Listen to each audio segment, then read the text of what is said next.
Hello, I'm Charles Boda, and this is your Diz Daily Fix for July 17th, 2018. Central Florida theme parks have just released their injury reports for the second quarter of this year, with a grand total of 18 incidents reported, including both a death and possibly a birth. Parks in Central Florida submit these reports in an effort to avoid major inspections, and they only include injuries which result in a hospital stay of 24 hours or more, or a fatality.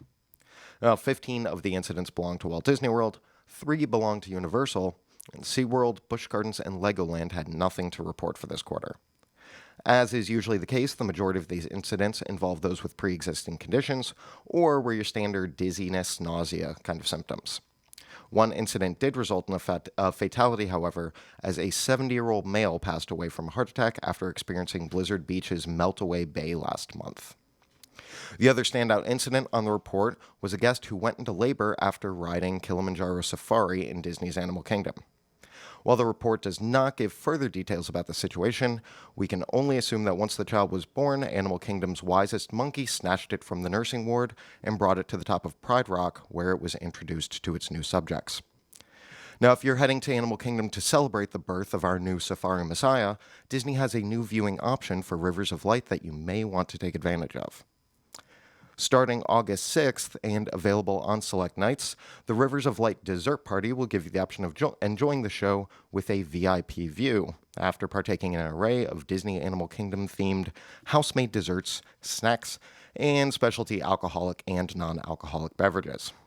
And check-in for the party will begin 60 minutes prior to the show at the Rivers of Light Asia Viewing Area Terrace, located across from Expedition Everest. The price is $79 for adults and $47 for children, including tax, and payment in full is required at the time of booking. Reservations are currently available, so give that a look. And that isn't all for Animal Kingdom food news. The park has also announced a number of changes to their food options, starting with a new family-style dining experience at Pizzafari. Beginning July 31st and running daily from 5 p.m. to 8 p.m., guests can choose to opt for a dining experience where they check in at the podium, place their drink orders, and then are seated in one of the dining rooms set aside for the family-style dining. Plates of food will be delivered to the table, including 2 salads and 3 different entrees, including pasta, chicken, and pizza, plus a dessert.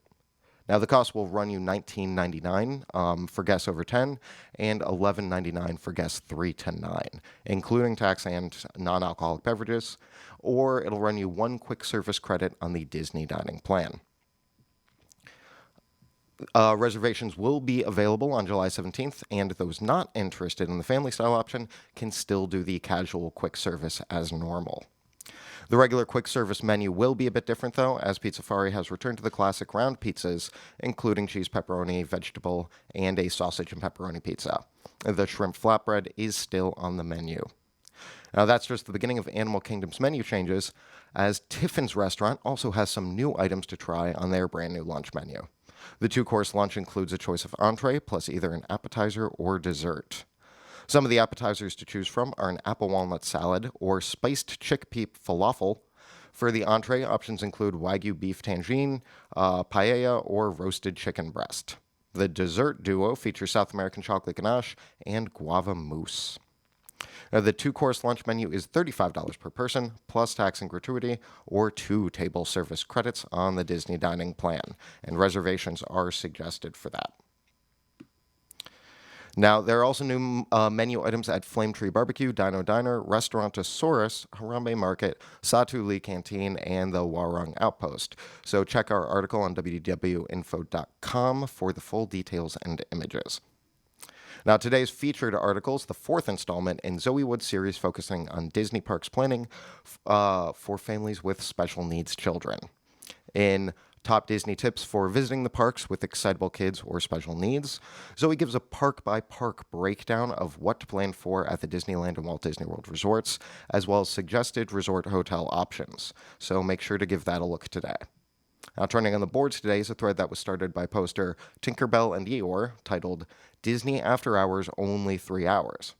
In the thread, she expresses her feelings on the Disney After Hours hard-ticketed event only being 3 hours long, and others are piping in to share their experiences, including how you're allowed to enter the park several hours before the official start of the event. Stop by the Theme Parks Attractions and Strategies Forum at disboards.com to share the thoughts yourself. Share your thoughts yourself. Something that makes sense. Join us today at 1 o'clock for the Diz Unplugged Walt Disney World edition, where we'll cover this week's news and engage in some lively Disney discussions.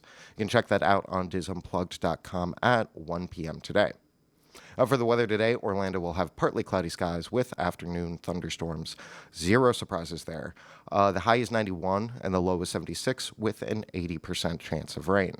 Also, no surprises in Anaheim, as they'll have their usually cloudy morning, followed by sunny skies later in the day, with a high of 86 and a low of 70.